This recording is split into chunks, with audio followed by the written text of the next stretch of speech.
My relationship with my father has been far from ideal over the years. We've had more than a few clashes and misunderstandings, as well as many beautiful magical moments. My mother and father separated when I was 2 years old.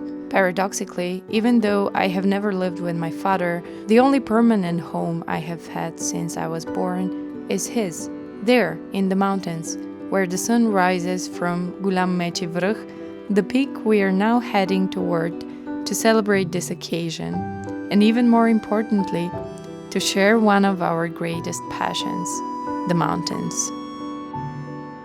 Отиваме на хижа Македония, мястото, където е минало голяма част от моето детство, юношество и по-голями. Много е вълнуващо за мене, защото това са много свети места, свързани с много спомени, преживявания, връзки с природа, с първичните истински неща на живота. Тръгвам на този поход с известна печал и с голяма радост.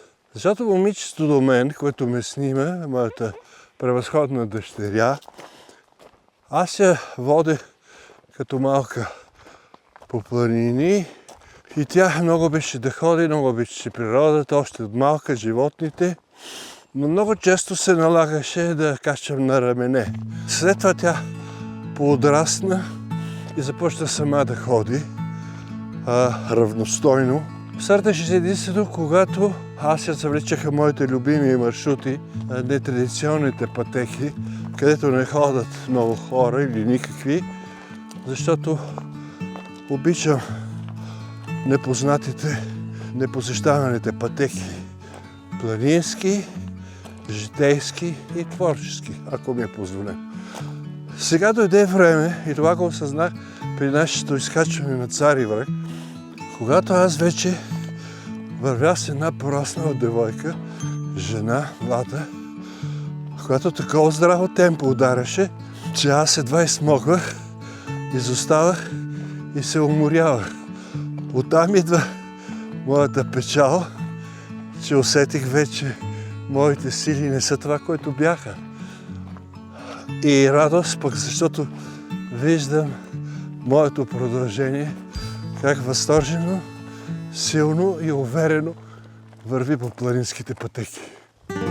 I realize that we often excuse ourselves with a lack of time, and in doing so, we miss opportunities to be with our loved ones.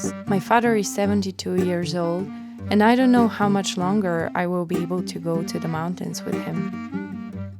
Ни туристите от Горна Джумая, всичките сме малко тралала. В джоба нямаме си пукната пара, но какво ли от това? Свири дзум-бара-бара-бара, дзум-бара-бара-бара, свири дзум-бара-бара-бара, свири дзум-дзум-дзум. Ето ме Цари връх. Еха, колко високо сме били! Това е вече първа гарица оттатък.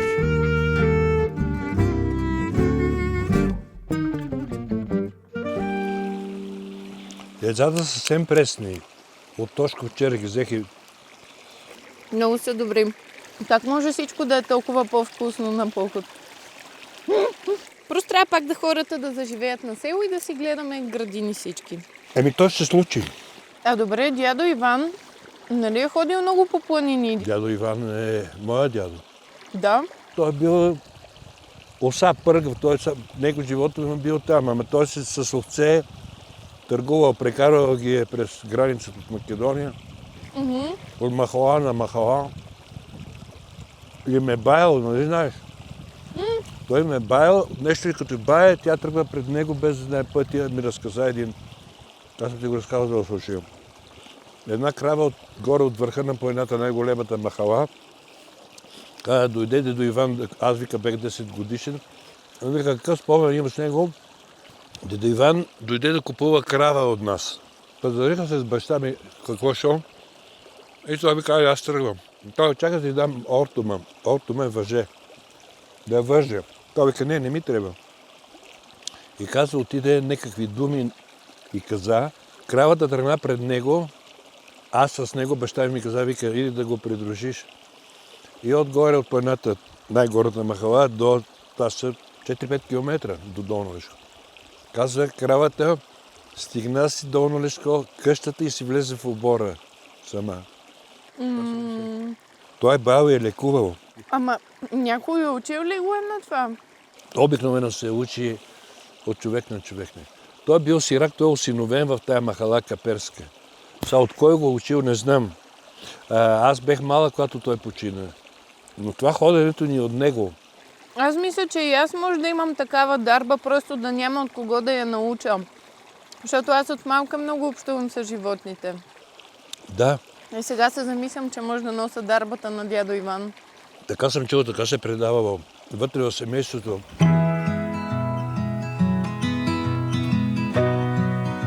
Тръгваме от хижа Македония към връх. Към кой връх отиваме? Голям Мечи връх. Голям Мечи връх. Не знам колко време ходихме до хижата, беше много хубаво. Починахме си, може би, час и нещо, час и половина, малко се замотахме. Сега е 5 след обед, то се стъмва вече към 8 май. И така, продължаваме. Още малко разходка и докато имам батерия ще снимам, защото нямах батерия да снимам пристигането ни на хижа Македония, но малко заредих с оскъдния ток телефона и продължаваме.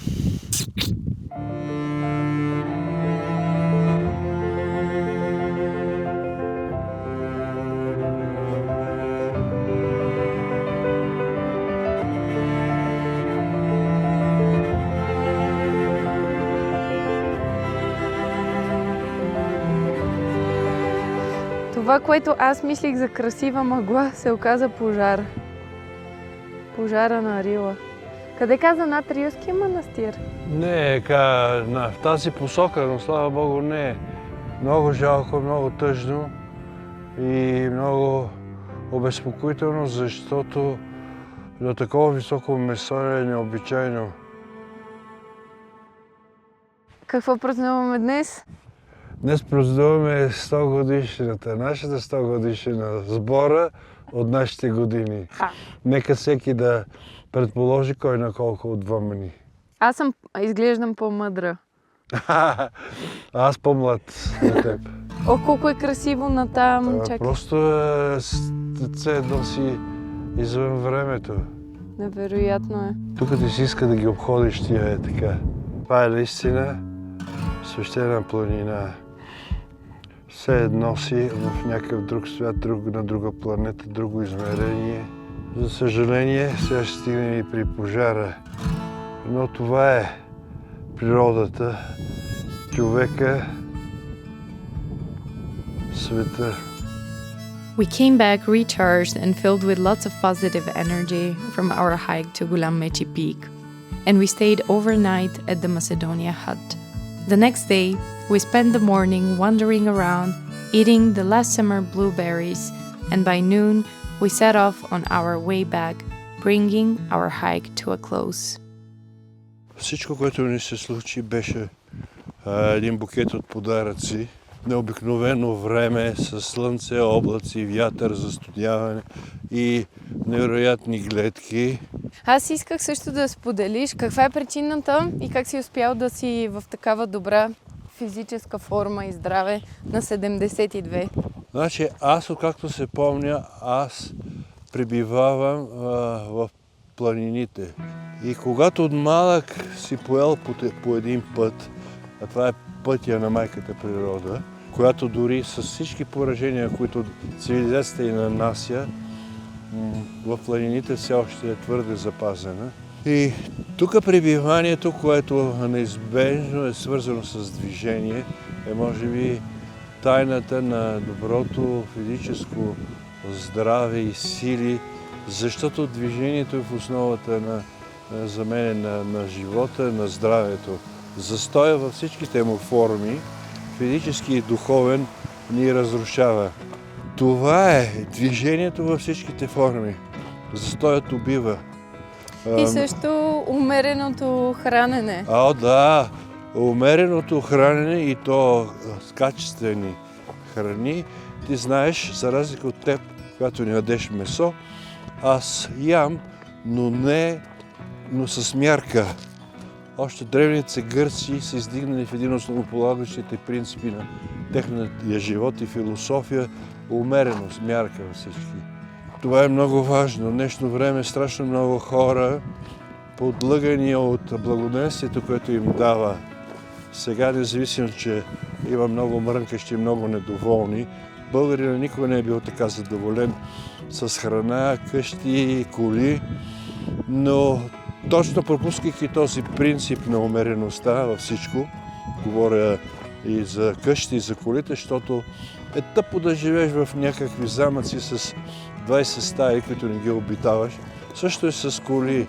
Колата просто ни трябва заради бита, за да може да се придвижиме. За да дойдеш ти от София, аз от Лешко, да се срещнем в Благоевград, да стигнем до ски пистата, поставяме там колите и след това да направим красивия поход. Разбира се, с възрастта човек трябва да е внимателен с движението. Като млад бързаш, гониш кариери, работи, изяви, защита на име, създаване на име, личностно утвърждаване. Сега, на моята възраст, за къде да бързам сега? Защото говорим за здраве, намирам последни така все още оцелели цветя върбовка, които ги берат, защото са добри. Чая от тях е добър за простата. Този чай е добре, че ето го намираме в изобилие. Иначе на повечето места е прекарал. If there is one thing I would like you to take away from this story, it is not to postpone the time you can spend with your loved ones. In my life, I experienced a great loss that reminded me that people do not live forever, and that sometimes we can lose them too suddenly and unexpectedly. Thanks to this lesson, I began to truly cherish the time I spent with my family. Thank you for being with us. Да видиш то е катера, че да ти дойде чак до плач.